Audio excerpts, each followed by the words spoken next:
Հայտնություն 11-րդ գլուխ։ Ինձ տրվեց գավազանի պես մի եղեք, և հրեշտակը կանգնած ասում էր ինձ. Վեր կաց և չափիր Աստծու սրբարանն ու զոհասեղանը, և նրա մեջ գտնվող երկրպագողներին։ Իսկ գավիթը, որ տաճարից դուրս է, թող այն և մի չափիր, քանի որ այն տրվել է հեթանոսներին։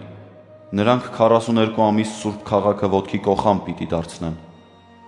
Եվ իմ երկու վկաներին պիտի պատվիրեմ, որ քուրձ հագած մարգարեանան 1260 օր շարունակ։ Սրանք երկու ձիթենիներն ու երկու ճրագներն են, որ կան Աստծու առաջ, երկրի վրա։ Եվ ովքեր ուզենան նրանց վնասել, կրակ պիտի ելնի երկու վկաների բերանից և պիտի լափի նրանց թշնամիներին։ Եվ նրանց վնասել կամեցողներն այսպես պիտի կործանվեն։ Նրանք իշխանություն ունեն փակելու երկինքը, որպեսզի իրենց մարգարեության օրերին անձրև չտեղա, իշխանություն ունեն և ջրերի վրա, դրանք արյուն դարձնելու, ինչպես նաև հարվածելու երկրին բոլոր հարվածներով, քանի անգամ որ կամենան։ Եվ երբ նրանք ավարտած կլինեն իրենց վկայության բոլոր օրերը, այն ժամանակ անդունդներից ելնող գազանը պիտի պատերազմի նրանց դեմ, պիտի հաղթի ու սպանի նրանց։ Եվ նրանց մարմիններն ընկած պիտի մնան իրենց մեծ քաղաքի հրապարակներում, որն այլաբանորեն կոչվում է Սոդոմ և Եգիպտոս, որտեղ և խաչվեց նրանց Տերը։ Նրանց մարմինները 3.5 օր պիտի մնան ի տես բոլոր ցեղերի ու ժողովուրդների և բոլոր լեզուների ու ազգերի, և թույլ չպիտի տան, որ նրանց ոսկորները թաղեն գերեզմաններում։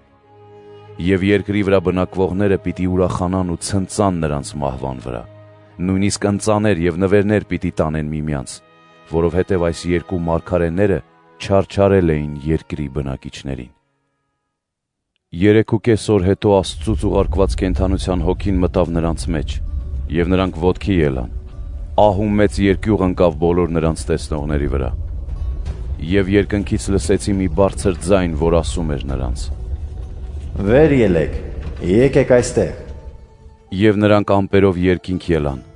իսկ նրանց թշնամիներն էլ նայում էին նրանց։ Այդ ժամին մեծ երկրաշարժ եղավ, և քաղաքի 1/10 մասը գետնի տակ թաղվեց։ Երկրաշարժից մեռավ 7000 մարդ։